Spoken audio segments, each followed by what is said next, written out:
हमने शुद्ध धर्म की चर्चा करते हुए उसके साथ लगे हुए कर्म कांडों की बात की, अंध मान्यताओं की बात की, दार्शनिक मान्यताओं की बात की, अनेक पर्व उत्सवों की, जो धर्म के साथ जुड़ गए। कठिनाई यही हुई कि वे प्रमुख होते चले गए और जो धर्म जो मुख्य होना चाहिए था वो गौण होता चला गया और कहीं कहीं तो बिल्कुल लुप्त ही हो गया। ऐसी बातें लगभग सभी संप्रदायों में हैं। इन बातों को सुनकर के सोच कर किसी एक संप्रदाय की निंदा नहीं करनी चाहिए, न किसी कर्मकांड की निंदा करनी चाहिए। अगर कुछ गलत है तो अपनी ओर से प्यार से समझाना चाहिए कि भाई हमें तो ये बात गलत लगती है, धर्म के विरुद्ध लगती है, इसे प्रधानता दी जाए तो धीरे धीरे धर्म का ह्रास होता है, धर्म नाश होता है। तो हमें इससे बचना चाहिए। जिस किसी से बात करें बड़े प्यार से बात करें और ये भी समझते रहें कि जितने भी कर्मकांड प्रचलित हुए या नाना प्रकार की मान्यताएं प्रचलित हुई, उनमें से कुछ हो सकता है बड़े शुद्ध रूप में, बड़े सात्विक भाव से उनका प्रजनन हुआ, लेकिन धीरे धीरे समय बीतते बीतते लोगों ने उसका महत्व नहीं समझा। शुद्ध धर्म में और इन मान्यताओं में क्या भेद है ये विवेक खो दिया। तो इससे यही मान्यताएं, यही कर्मकांड बिगड़ते बिगड़ते बिगड़ते ऐसी अवस्था पर पहुंच गए जो धर्म के सहायक होने के स्थान पर धर्म के विरोधी हो गए, धर्म को विनाश करने वाले हो गए। तो ये सारी बातें ध्यान में रखनी चाहिए और कहीं इस तरह की कोई बात देखे तो मन में करुणा जागनी चाहिए, द्वेष नहीं, घृणा नहीं।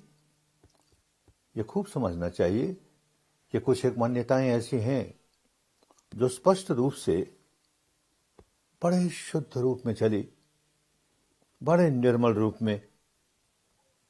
जैसे गंगोत्री से गंगा उत्पन्न होती है, कितना निर्मल जल, कितना पारदर्शी, पैंदे तक के सारे पत्थर तक दिखाई दें।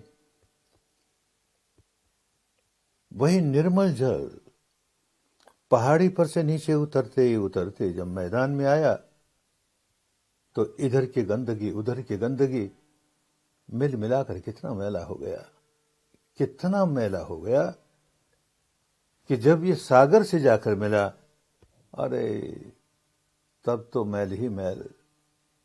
ऐसे जल से कोई ये समझे कि हम नहाकर अपने शरीर को निर्मल कर लें, साफ कर लें, दूर की बात, कपड़े तक निर्मल नहीं किए जा सकते, उसका दोष नहीं है। उस पानी का जो आरंभ हुआ था उसका दोष नहीं, वही निर्मल जल साथ चल रहा है।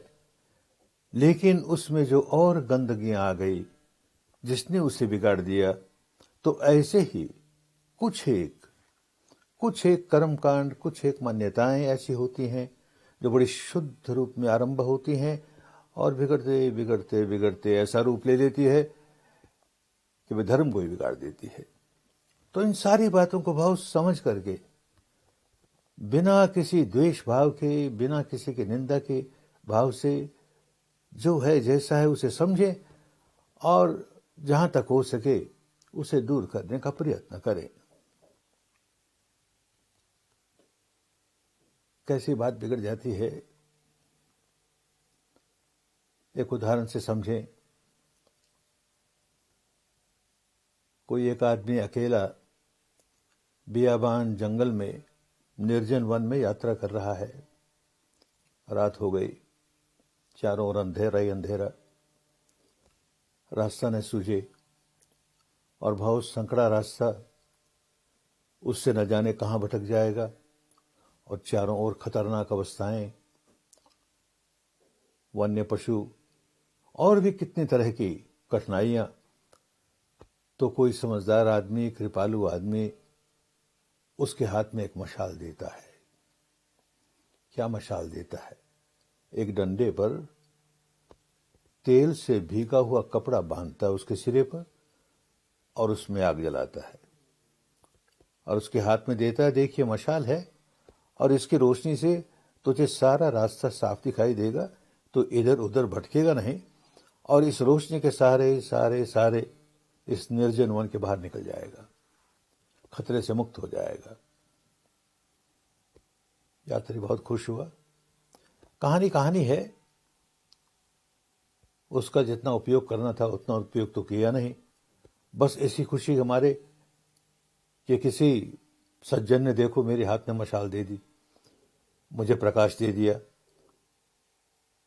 होते होते प्रकाश बुझ गया, हाथ में केवल डंडा रह गया। अब चिपकाव इतना बड़ा, किसी सज्जन ने मुझे यह डंडा दिया। अरे कोई महापुरुष भी आता है तो लोगों को प्रकाश देता है, तो किसी महापुरुष ने यह प्रकाश दिया, मुझे मशाल दी, मुझे रोशनी दी। रोशनी तो कब की बुझ गई, अब डंडा हाथ में है। उसके प्रति इतना चिपकाव, हमारे महापुरुष का दिया हुआ डंडा। अरे इसका क्या कहना, इसका क्या कहना, उसका कोई प्रयोग नहीं अब, लेकिन फिर भी उसके प्रति इतना बड़ा चिपकाव। वो चिपकाव कहां तक ले गया कि अन्य समाज के लोग भी, कुछ लोग इसी प्रकार अपने मशाल तो खो चुके, रोशनी खो चुके, डंडा हाथ में है, अब आपस में लड़े जा रहे हैं, डंडों से लड़े जा रहे हैं, डंडों का प्रयोग लड़ने के लिए करते हैं। अरे कितना बड़ा दुर्भाग्य हुआ, धर्म का नाश हुआ सो तो हुआ, उस परंपरा के लोगों का भी तो कितना बड़ा नाश हुआ। तो खूब समझना चाहिए कि कैसे तो कोई अच्छी बात आरंभ भी होती है तो उसका सदुपयोग नहीं होने के कारण दुरुपयोग होते होते होते वो हमारे विनाश का कारण बन जाती है। एक और उदाहरण से समझें। कोई रोगी आदमी किसी वैद्य के पास गया, डॉक्टर के पास गया, डॉक्टर ने उसे जांचा और समझा कि इसे ये रोग है और ये दवा लेगा तो ठीक हो जाएगा। उसने एक चिट पर दवा के नाम लिख दिए। बड़ा खुश होकर घर आया, मेरा डॉक्टर, इतना प्रसिद्ध डॉक्टर, अब इसने मेरे इलाज के लिए ये लिख कर दिया है। तो बस सुबह शाम बड़ी श्रद्धा के साथ बैठ जाए, उस पर्चे को पढ़े, 2 गोली सुबह, 2 गोली दोपहर को, 2 गोली शाम को, 2 गोली सुबह, 2 गोली दोपहर को, 2 गोली शाम को, पढ़ता जाए, पाठ करता जाए। अरे क्या मिला, किस काम के लिए उपरजा था? दवा खरीद करके तुझे उस दवा का, उस औषधि का सेवन करना था। वो तो कहीं गया और पाठ किए जा रहे हैं। एक उदाहरण की बात है। न जाने कितने धर्म ग्रंथों में शुद्ध धर्म की बातें भरी हुई, शुद्ध धर्म को कैसे पालन करें ये भरा हुआ, लेकिन फिर भी अगर उसका उपयोग नहीं हो, केवल पाठ करे और बात बिगड़ती है तो कोई अंधश्रद्धा जगाने वाले व्यक्ति ये भी कह देते हैं कि बस पाठ करोगे तो तुम्हारे सारे पाप धुल जाएंगे। एक बार पाठ करोगे इतने जन्म को धुल जाएंगे, 10 बार करोगे सारे जन्म को धुल जाएंगे, इत्यादि इत्यादि। अब वो बेचारा उस अंधविश्वास के मारे पाठ किए जा रहा है, ये भी नहीं समझता कि इस पाठ में लिखा क्या है। उसका प्रयोग करना अपने जीवन में तो बहुत दूर की बात हुई। तो ऐसे लोग भी हैं। हम ऐसे न बन जाएं, ऐसे हर व्यक्ति को अपने प्रति सजग रहना चाहिए। कोई अन्य व्यक्ति ऐसे उलझा हुआ है तो उसके प्रति जरा सा द्वेष नहीं होना चाहिए। किसी को अगर सुधारना है तो प्यार से भले सुधारे, मैत्री से भले सुधारे, करुणा से भले सुधारे। कोई ये समझे कि मैं डांट करके, इसकी निंदा करके इसको बदल दूंगा, तो ना समझ है, तूने अपने आप को बिगाड़ लिया रे। जैसे ही तूने घृणा की बात की, निंदा की बात की, तो तेरा मानस बिगड़ गया ना। तूने अपना धर्म खो दिया, तो दूसरे को क्या सुधारेगा? जब खुद नहीं सुधर सका, दूसरे को क्या सुधारेगा? किसी भी बिगड़े हुए व्यक्ति को प्यार से ही समझाया जा सकता है। भगवान बुद्ध के जीवन काल की एक घटना, उनकी वाणी लोगों में फैलने लगी। उन्होंने धर्म का सही स्वरूप लोगों के सामने रखा। उन्होंने एक ऐसी विद्या दी जिससे कि आदमी अंतर्मुखी होकर के गहराइयों तक अपने भीतर धर्म का सारे नियम अनुभूति से समझ जाए। ऐसा ऐसा होने से ये परिणाम आता है, ये परिणाम नहीं आना चाहिए, तो ऐसा ऐसा न होने दें। भीतर तक जा करके अपने सारे मैल को अनुभूति के स्तर पर जाने और फिर उसका जो संवर्धन होने का स्वभाव बन गया उसे दूर करे, रोके, और जो कुछ इकट्ठा हो गया है उसका निष्कासन करे, उसको निकाले। ऐसी कल्याणकारी विद्या, आशु फलदायिनी विद्या लोगों को पसंद आई, तो बात फैलने लगी, लोगों का लाभ होने लगा। तो एक बूढ़ा आदमी, भारद्वाज नाम का आदमी, उसने देखा उसके परिवार के लोग भी इस बुद्ध के चक्कर में आ गए और अपने सारे कर्म कांड और अपनी मान्यताएं सारी छोड़ दी। और देखता है कि अरे समाज के भी अनेक लोग देखो किस प्रकार अपनी मान्यताओं को छोड़ करके, कर्म कांडों को छोड़ करके इस बुद्ध के फेर में पड़ गए। ये बुद्ध कायम रहा, इसकी शिक्षा कायम रही, तो अपने धर्म का ह्रास हो जाएगा, नाश हो जाएगा। तो इसे ठीक करना है। गुस्से में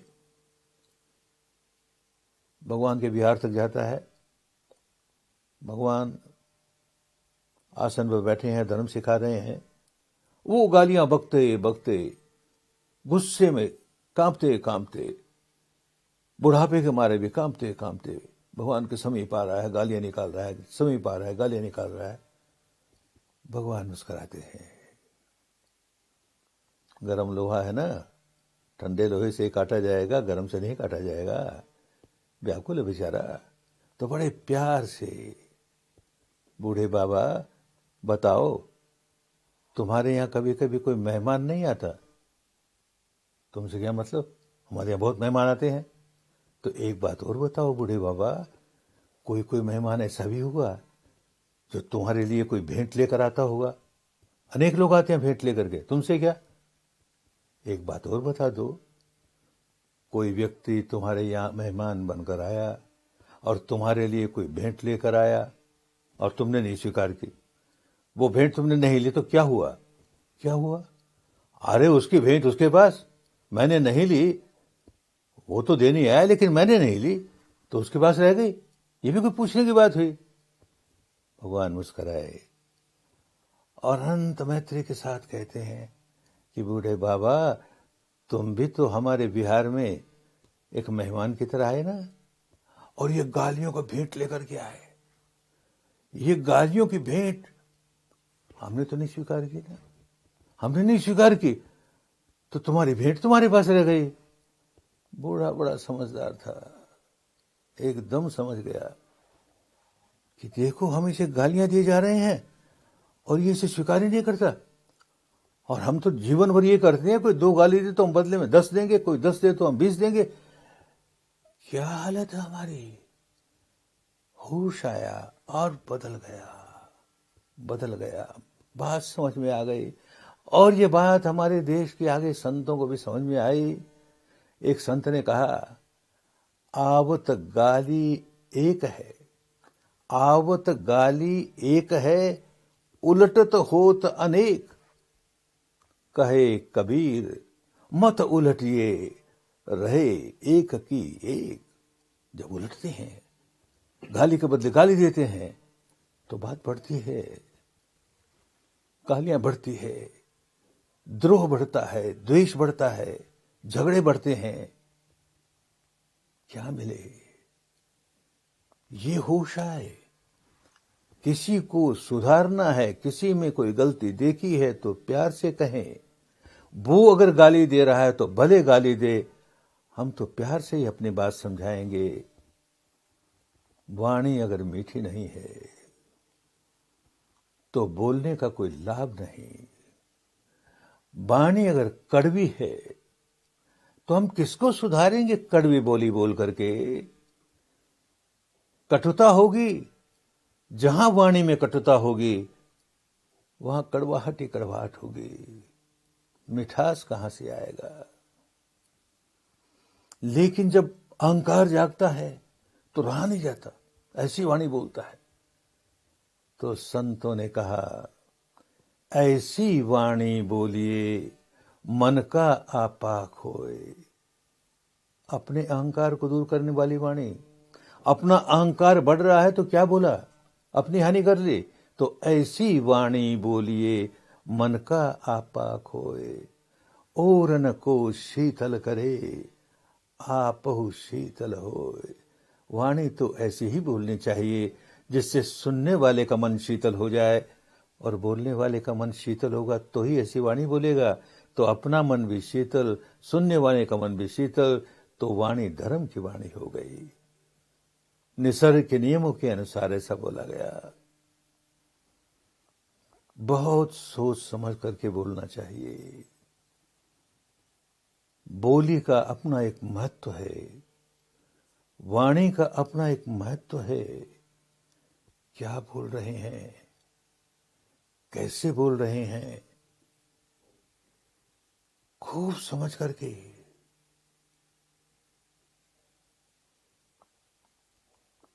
एक संत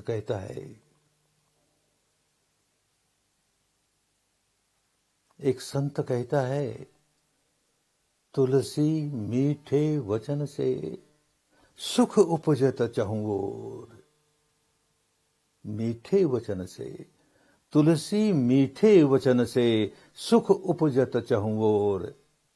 वशीकरण एक मंत्र है, वशीकरण एक मंत्र है, तजदे वचन कठोर।